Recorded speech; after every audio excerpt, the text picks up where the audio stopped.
So sorry, guys. We're going to continue on with this one. Just like I said, we already selected that wave. We pasted it into our portrait here. And I also have, now I'm just working with the scale tool. Now your scale tool is up here in your toolbox. I clicked on that scale tool.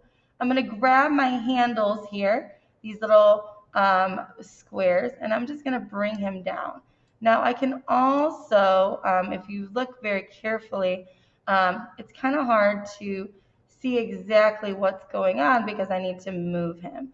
Now, if I want to move him over back onto here, I can't do that with my scale tool. Your scale tool is literally only working on the scale. To move any object, you need to select your move tool, which is that cross section way up at the top.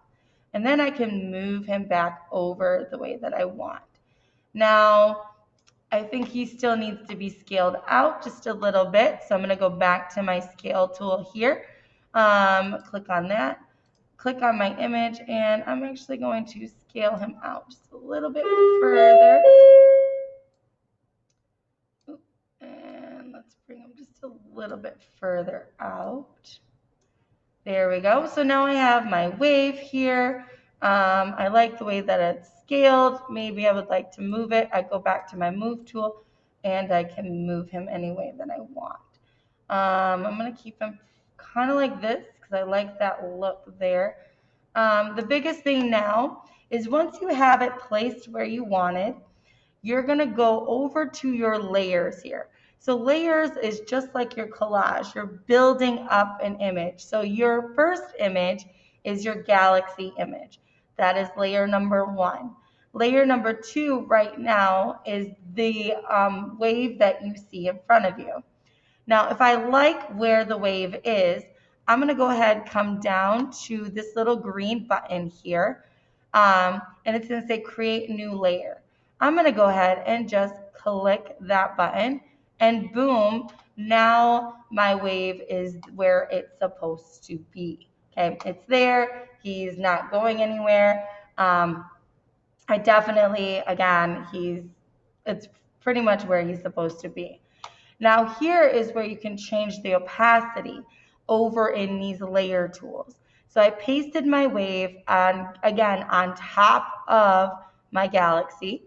I'm going to change with the opacity here by clicking on this, and I can actually make it seem like he is a little bit boom, boom, boom, transparent, okay? So that just makes it a little bit transparent.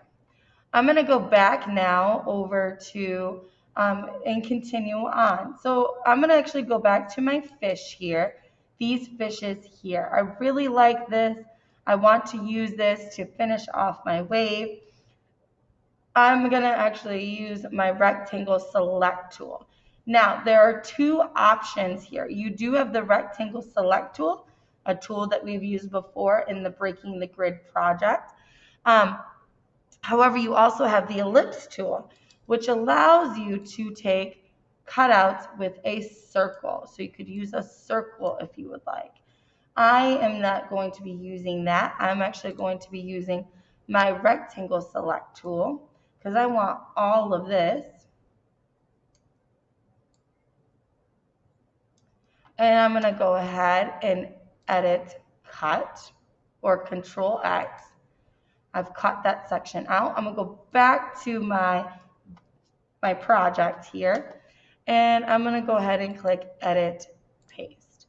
Now, as you can see, he's way up there. I can change him down here if I would like. I can also, using my scale tool, scale the image down a little bit. And I can, again, kind of get that situation ready. But let's see, I might actually scale him out just a little bit bigger. And I'm going to go like that. Now, if I like the way that he's at, again, it's floating. So I'm going to come over to this bottom corner and click New Layer. And now he's a new layer. I can match the opacity here. So this is at 47. So I want this guy to be at 47.